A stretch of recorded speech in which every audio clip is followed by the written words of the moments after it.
If a community articulated what it stood for, believed in, and aspired to be, would it have a better chance of creating and sustaining a more healthy, vibrant place with positive economic, health, civic, cultural, and environmental conditions? Imagine the just city, the cities, neighborhoods, and public spaces that thrive using a value-based aspiration for urban stabilization, revitalization, and transformation. This is the vision of the Just City Index, a collaborative effort that aims to promote urban growth on a basis of justice rather than personal profit or just for the sake of growth itself. It is the exact opposite of another promotional effort, the Carolina Core. The NC Carolina Core is, officially, a nonprofit public-private partnership unveiled in August of 2018. But according to Penny Whitehart, one of the Core's main representatives, the Carolina Core is an idea which the partnership seeks to promote through attracting private entities like corporations and other growth coalitions. What's the idea? Well, the plan is simple. Organize 4 huge tracts of land called megasites along the rural corridor between Winston-Salem and Fayetteville.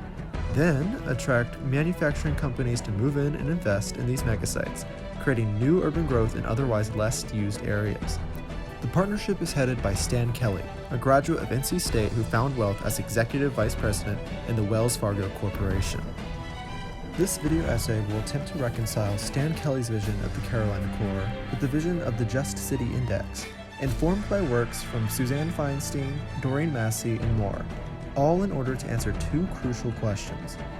What could the Carolina Core do as an urban place, and what should it do as an urban place? First of all, the Core promises to transform much of its area from its current rural, undeveloped state into something developed and urban. Before we can answer the question of what it could do at all, we've got to establish what urban actually means.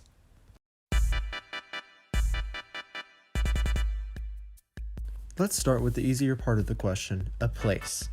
According to Urban Geography, a critical introduction, a place is simply a location imbued with meaning by the people living there, using it, and observing it from afar.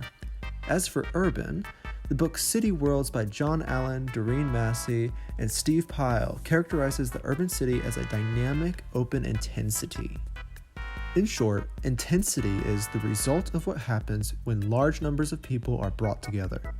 Other geographers like Abdul Malik Simone and George Simmel characterize this as density, but the meaning is similar. There's tons of stuff crammed into little space. A city is also open, constantly connected with other cities and non-city areas. Again, other geographers emphasize this regarding complex internal and external connections, but the effect is the same. Finally, the urban city is dynamic. It is fluid, constantly changing, and thus cannot be observed using concrete, static models or terminology.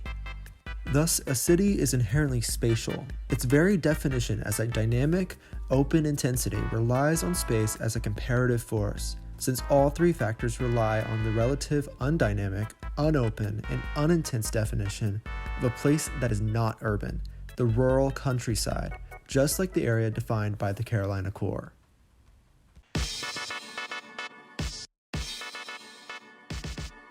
As stated, the goal of the Carolina Core is to promote its area's 5 megasites to entice manufacturing companies and thus promote urban growth in an overwhelmingly rural or suburban area. Can it even succeed in this goal?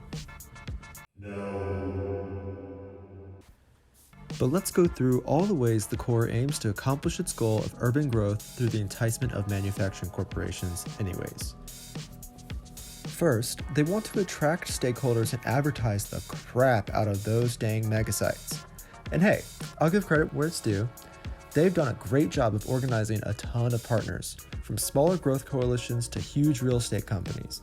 But even this success is limited by Stan Kelly's leadership. Penny Whitehart said herself that Stan loves outdated forms of advertisement, particularly billboards. Even this aspect is only partially successful. The bigger issue, however, is its very goal itself. Only one of the 5 megasites concentrates on a budding industry, aerospace. The other 4 focus on enticing one of the worst possible industries in America, automotive manufacturing. According to Penny, manufacturing pays better than warehouses. And yeah, perhaps that's true if the manufacturing even happens. As it is, there's a reason the auto industry is characterized as dying.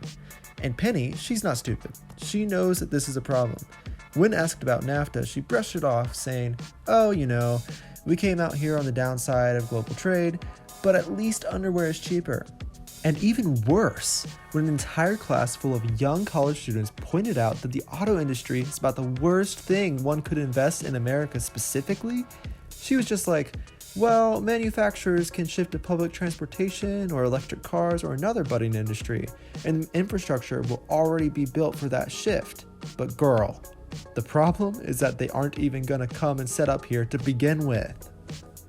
But hey, let's give them the benefit of the doubt. Let's say the automotive industry somehow leaps back into high gear and a bunch of manufacturers come in and invest in the megasites and build big ol' car factories. Why would they do this? What is the draw? Well, on the bright side, North Carolina has the lowest corporate income tax in the US, so that's good. And hey, we're ranked the best state in the entire United States for business climate, and we're a right-to-work state, so that's basically no unions, and that's great. Let's ignore the fact that we're 37th in occupational freedom and 30th in health rights and 33rd in legal protections. Actually, let's not ignore that, because the funny thing is, all those supposedly bad rankings are actually a great enticer for manufacturing corporations. It's funny how that works. But alright, fine.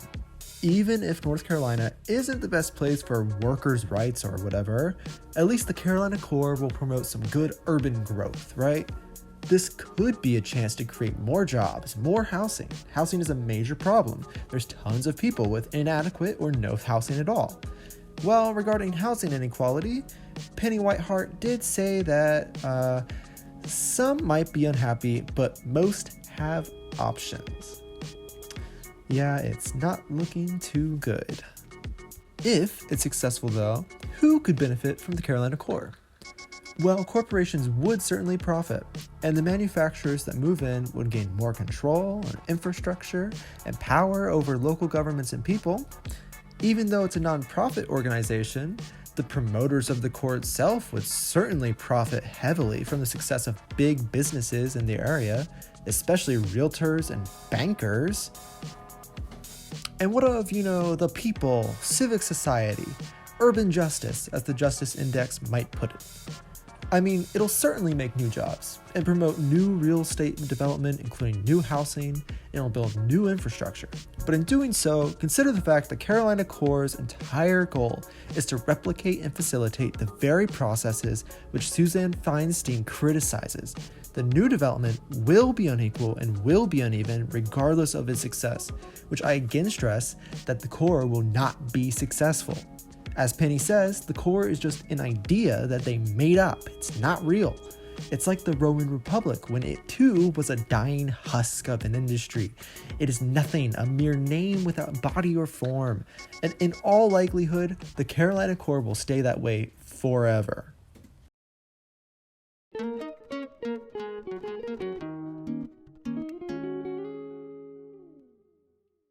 Let's ignore the fact that the core will almost certainly be unsuccessful. Let's assume that wherever good old Stan puts his mind to, that will happen. Ideally, what should the core even aim to do? Referring back to Susan Feinstein, we find that a just city promotes urban growth towards 3 factors: diversity, equity, and democracy. We're going to use her definitions rather than that of a more complicated justice index, not only because it's easier, but because some qualities of the Justice Index conflict with one another. For example, a truly democratic version of these rural areas around the proposed megasites would likely contain a good amount of xenophobia and racism, and that is far from accepting or diverse. First, let's distill what the Carolina Core is. As Penny says, the core is an idea that promotes the transformation of neglected rural areas into an economically active powerhouse through the use of the 5 megasites. How can we preserve that idea while promoting diversity, equity, and democracy? Regarding diversity, the core could actually succeed here. Its proposed area is already quite diverse, and the development of the more homogeneous megasite areas would certainly draw in new, different people and ideas. Whether the rural population wants more diversity is another question. Feinstein offers 6 non-reformist reforms, several of which are applicable to the idealized core. 1. Any households that have not already been acquired for the megasites should not be required to move for more new development. 2. Zoning should foster inclusion through the use of 3. Porous boundaries between urban districts, and 4. Widely accessible public space. Feinstein says here that private entities which own public spaces should not be able to inhibit free speech. But in this ideal should scenario, none of the public spaces are privately owned. And 5, land uses should be mixed if possible. And 6, all public authorities should assist historically discriminated groups regarding housing, education, and employment in these new urban areas. The core's main ideas may struggle more regarding equity.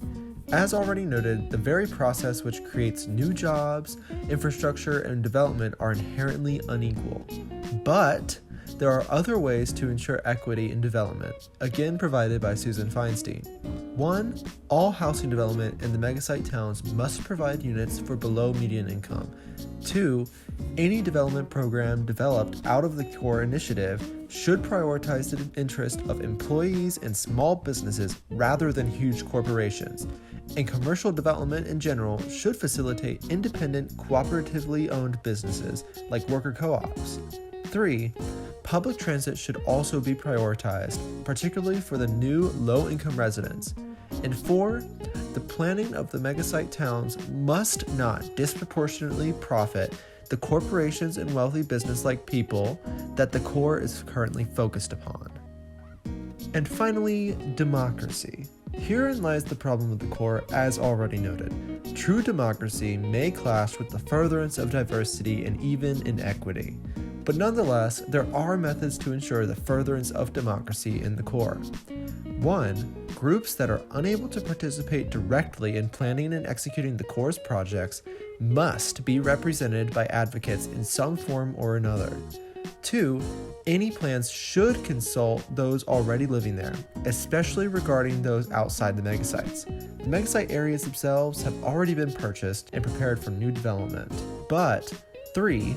For such sparsely populated areas like the megasites, there must be a broad consultation of representatives for groups living immediately outside those areas. 4. Finally, although Feinstein did mention worker co-ops in her equity section, it is necessary to mention the necessity of non-capitalist modes of production. Worker co-ops represent an important aspect of democracy, that of democracy in the workplace, where all employees hold equal shares. But is this all even possible to create with the Carolina core? Is there ever a way in which the megasites could be developed in an equal, diverse, and democratic manner under the current capitalist system? Of course not. Why? What's going on? It is literally impossible for the Carolina core to ever be a just place, so long as it exists within a capitalist system that perpetuates and reproduces social and spatial inequalities. Yes, the core may create jobs, may facilitate new development of neighborhoods and even entire towns, but that development inherently cannot promote diversity, equity, and democracy so long as it uses a corporate model. When small businesses grow into huge corporations, they become little more than company oligarchies wielding their power over workers with no rights. So, what should the Carolina core do? It should promote diversity, equity, and democracy, but in practice, that ideal is impossible to enact. The best thing the Carolina core could actually do to promote a just urban environment is to not exist at all. Break it.